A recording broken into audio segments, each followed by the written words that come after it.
Hi, and thank you for joining us to learn about the Wokini Knowledge Circle at South Dakota State University Hilton and Briggs Library. My name is Emmeline Weber, and I'm the Library Operations Manager here at Briggs and the Project Director for the Wokini Knowledge Circle. I am Amira Means, Wokini Knowledge Circle Student Assistant.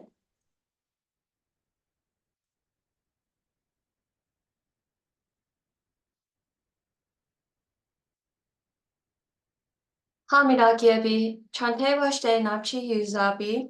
I welcomed everyone here today with a traditional Lakota greeting, which means, hello, my relatives, I shake your hand with a happy heart. The Wokini Knowledge Circle is a library space that features materials and exhibits about Oceti Sakowin history, culture, and people. In this recording, we'll dive into the project's planning and implementation process, tips for exhibit development, and ideas for how this project can be replicated at any library. We'll start with a little bit of background. Briggs Library serves a university community of about 11,500 students and 2,000 faculty, staff, and administrators, as well as researchers and South Dakota residents as part of the university's land grant mission. The library is a federal depository and holds the SDSU archives and special collections.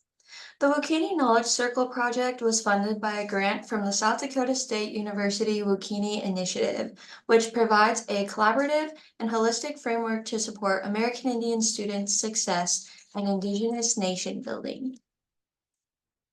The Wokini Knowledge Circle is a dedicated space in the library that promotes education and understanding about Oceti Sakowin culture, history, and people through books, exhibits, and art.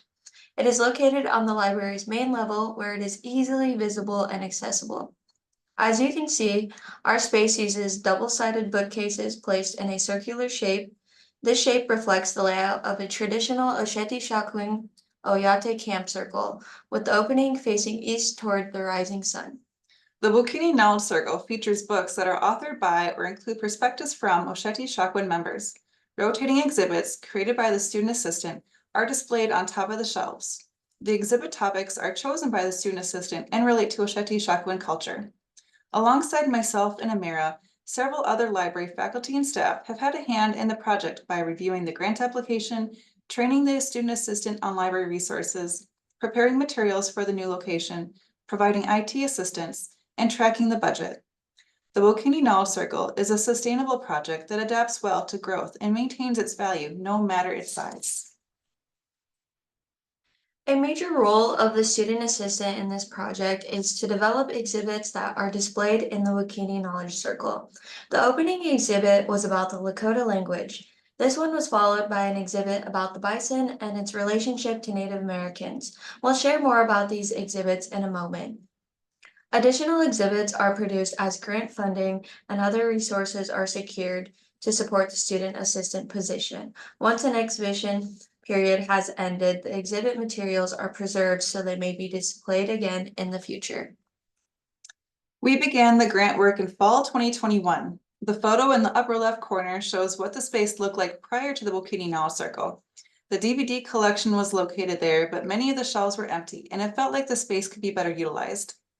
During spring break in March 2022, we moved the DVD collection, and a second student assistant in the top right photo helped us with disassembling the bookcases and then reassembling them into the new layout as seen in the bottom photo.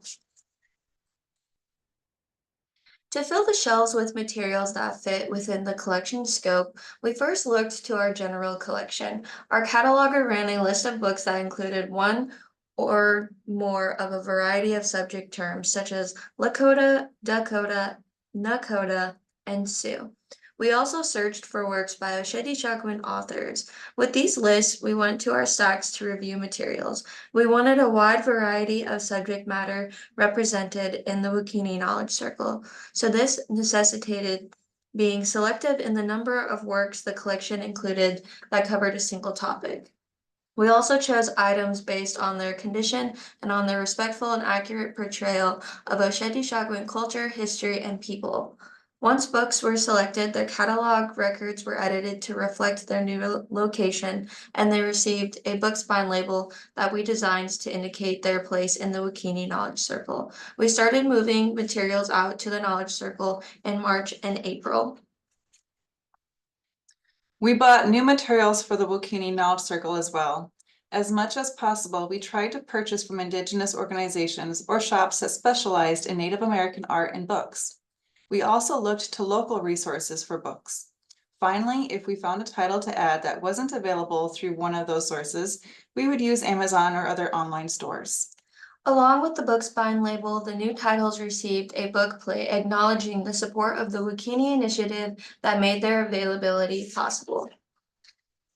The Wokini Knowledge Circle now has more than 600 items. This includes language and informational card games and book club bags, which we see in the top left corner of this slide. The card games offer a fun and interactive way for people to learn Lakota words for a variety of things, such as household items, animals, or numbers. We call the book club bags Wawapi bags, since Wawapi is Lakota for book. Wawapi bags feature books by Oceti Sakowin authors. Each bag has 8 copies of the title, a book summary, a discussion guide, a brief author biography, and a brochure about the American Indian digital collections held by the archives. Additionally, we were able to find tote bags that are designed by Oceti Sakowin artists on redbubble.com. The books cover a wide range of traditional, historical, and contemporary subjects, such as art, poetry, food, attire and jewelry, relationships with the natural world, folk tales, current fiction, children's books, profiles and biographies, modern and historical events, Indigenous experiences in academia, military experiences, politics and the justice system, boarding schools, adoption, family relationships, theatrical scripts, photography, music, and ceremonies, among many other elements that contribute to the lived experiences of Lakota, Dakota, and Nakota people. We had hoped to include art as an element in the Wokini Knowledge Circle, and in a case of perfect timing, the library received a donation of Native American art from a private collection a few months into the grant project. Pictured are a few of the pieces that are displayed in the space. We have also incorporated art by purchasing and framing prints by Native American artists. The grant project's first year was a busy one with preparing the space, collection materials, and exhibit. In April 2022, we officially welcomed the Wokini Knowledge Circle at Briggs Library with an opening reception.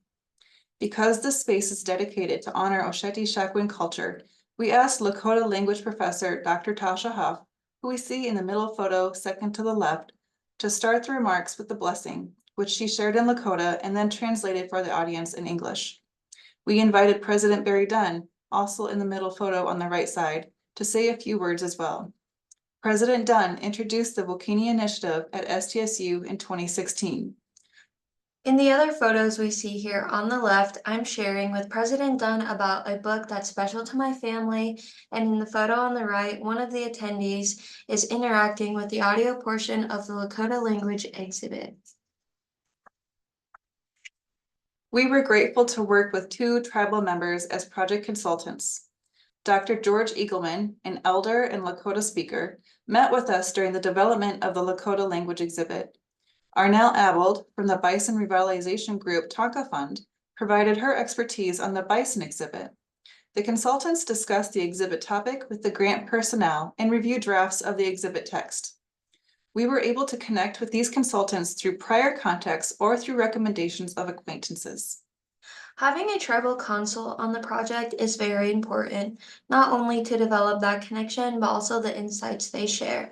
Without our consults and their insights, we wouldn't have known to include a Dakota language acknowledgement and the different orthographies of the language in our Lakota language exhibit. Getting into the components of creating an exhibit and exactly what my job entails, first things first is deciding a topic. Find a topic that really interests you. Finding a topic that you enjoy will help a ton with your research and creating the exhibit. There are many topics you can choose from. They're endless. Some examples here on the screen are Oceti Sakowin origins, reservations and tribes, nature, artwork, the list goes on. When I chose my topics, I focused on what really interested me. It is one of the amazing qualities of this project, is being able to have the freedom of choosing your own topics. When beginning your research, You want to make sure you are picking quality resources. On the screen is a list of databases I use to find my information. You want to make sure the resources you pick are verifiable, accurate, objective, and authoritative.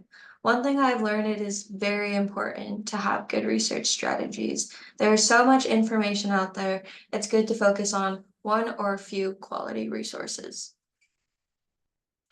After you have decided your topic and done your extensive research, it's time to construct all your information into an outline. It can be difficult to decide where you should start, but I find it best to start grouping your information that you believe to fit best together and begin inserting it into your outline. Don't be afraid to make a precise outline. The more details you have, the easier it is to bring together. Ultimately, this outline is going to help you start constructing your paragraphs and organizing your information so it can be presented well. I encourage getting super creative with presenting your information. For my exhibits, I wanted to think outside of the box and how I can make it as engaging as possible. One of my friends had donated a buffalo hide, which we included in the circle so students could touch it. I also made a diorama to replicate bison hunting methods. You can see the hide and diorama on the left side of the slide and the diorama's inspiration pictures on the right. There are so many ways to be creative with presenting the information. For my first exhibit, I chose to focus on Lakota language. I'm in the process of learning Lakota, and language revitalization is something that is really important to me. In this exhibit, we talked about the origins of the language, how the language was lost, and ways we can save it. I included a learning portion where students can learn common words such as foods, colors, numbers, etc. Along with my research, I wanted an interactive component for students. I created an audio portion where myself, our language professor, Dr. Tasha Hoff, and our elder, Dr. George Eagleman, recorded ourselves pronouncing the common words I stated earlier. This not only helps a student with pronunciation, but it shows the variation of the word across generations. While this exhibit is about Lakota language, we chose to name it The Endurance of Cultural Identity. Without the language, then a part of our identity is gone, and that is why language revitalization is important. For my second exhibit, I chose to focus on buffalo. In this exhibit, we talked about the two different bison hunting methods that were used. We also discussed the genocide of the bison, what had happened to them, and their near extinction, the interrelationship between buffalo and Native Americans, and their importance to Oceti Sakowin culture. Bison help restore the land, their meat has high nutritional value, and the bison themselves provide so many uses. All of this information was included in this exhibit. This exhibit's main focus is the bison, but it is also meant to highlight the connection between bison and Native Americans. That is why we called this one Puteo Yate, Bison Nation and their relationship with Native Americans. While working on this project, I've had many new opportunities to expand my knowledge about the topics I've chosen. One of these opportunities was being able to visit a buffalo ranch. I got to be around the buffalo, I got to feed them pellets, just really observe them and be in their presence. It was a beautiful experience that I hope to someday experience again. And only a rancher knows their animals, so don't try to pet the fluffy tabs. Our grant project produced some virtual resources that are freely accessible. We created a general website for the Wokini Knowledge Circle, which is found under the About Breaks tab on the library's main page at ststate.edu/library. The Wokini Knowledge Circle website contains an overview of the project and its materials. Here we begin with a photo of the circle itself with the first exhibit up on top. Then we have a little bit of an introduction to the collection and background behind the project. Next, we see tabs for the different elements of the Wokini Knowledge Circle. And below here, we have some closer up, more detailed photos of the shelves and the materials that are on them. I'm going to explore a couple of the tabs here. We'll go to books. Our books tab, we begin with a link to the library catalog for the Wokini Knowledge Circle. So this pulls up all the materials that are within this collection alone. So you can continue your search by adding search terms in the bar up here. You can scroll through and see what's in the library catalog. And if you want to go to the catalog in general and use a filter, you can go to location here on the left side and select Wokini Knowledge Circle right here. Next, we also highlight some of the authors who are featured within the collection, as well as some information about the Wawapi Book Club bags. Finally, we have search tips for using the library catalog and to search materials within this collection. Our art tab has photos of the different pieces that are featured within the collection. And now I'll hand it to Amira to talk about exhibits. So our exhibit content is also online. One of my tasks is to create LibGuides with the exhibit information. These links to the research guides are also on the general website. So here you can see my Lakota language LibGuide page. It's just going to consist of all of the information that we have presented within this circle for this specific exhibit. So just a little tour, just like some of the information we have. When I was discussing the audio portion earlier, these are the words we provided for the audio portion for students to learn. Alongside being able to access the information through our LibGuide, you also can access the PDF of the Lakota language exhibit itself, and these exhibits are converted into PDFs so they can be displayed at other institutions. You can click this link right here and download it and print the exhibit and present it in your own space.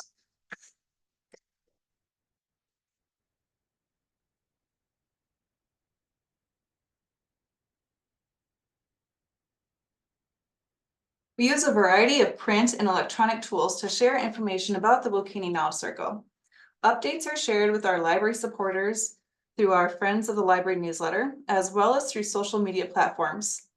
Each month, we feature a book from the collection on Instagram, Facebook, and X, also formerly known as Twitter.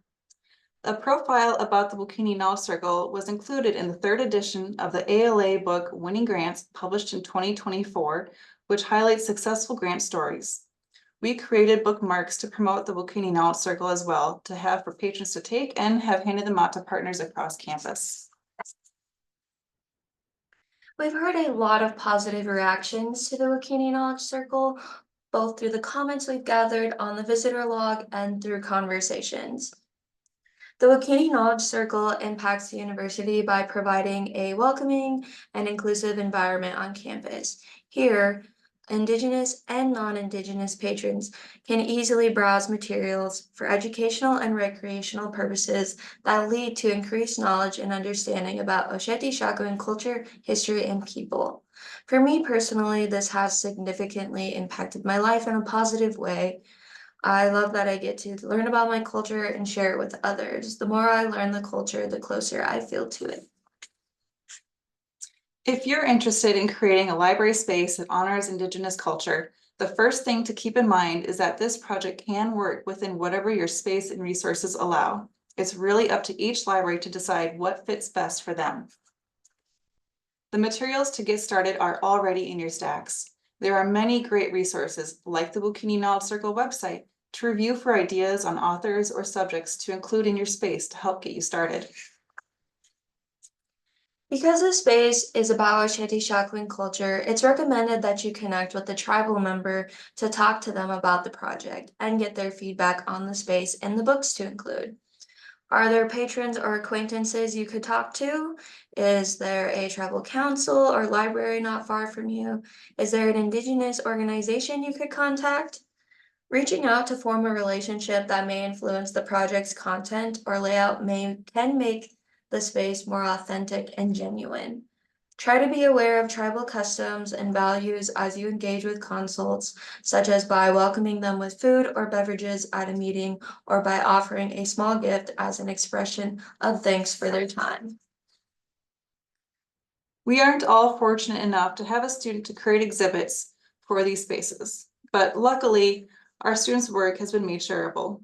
As we saw when Amira showed us the LibGuide, exhibits created for the Wokini Knowledge Circle are formatted into printable PDFs, so any library can print them to display in their own areas. Funding, of course, is always a big question when it comes to projects, but it really is optional in this instance. If you can carve out some time to look into your own collection, you can make this project happen in your library.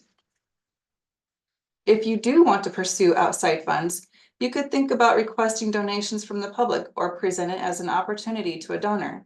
You may find grant support for this kind of cultural and educational project from a number of granting agencies, such as the South Dakota Humanities Council for South Dakota Organizations and the Mary Chilton Daughters of the American Revolution Foundation. There may also be organizations local to your area that offer grants. And keep an eye out for grants from national organizations like the American Library Association and the National Endowment for the Humanities that may fit this project. Student participation is an important element to creating this space. While keeping an Indigenous perspective in the project is important, this student can be anyone. The exhibits they produce can elevate the space, and offering a student role in the project is a great mentorship opportunity. We welcome any questions about the Wokini Knowledge Circle. Please feel free to contact us at the information on the slide. Thank you for joining us to learn more about the Wokini Knowledge Circle at Briggs Library. Pila Maye.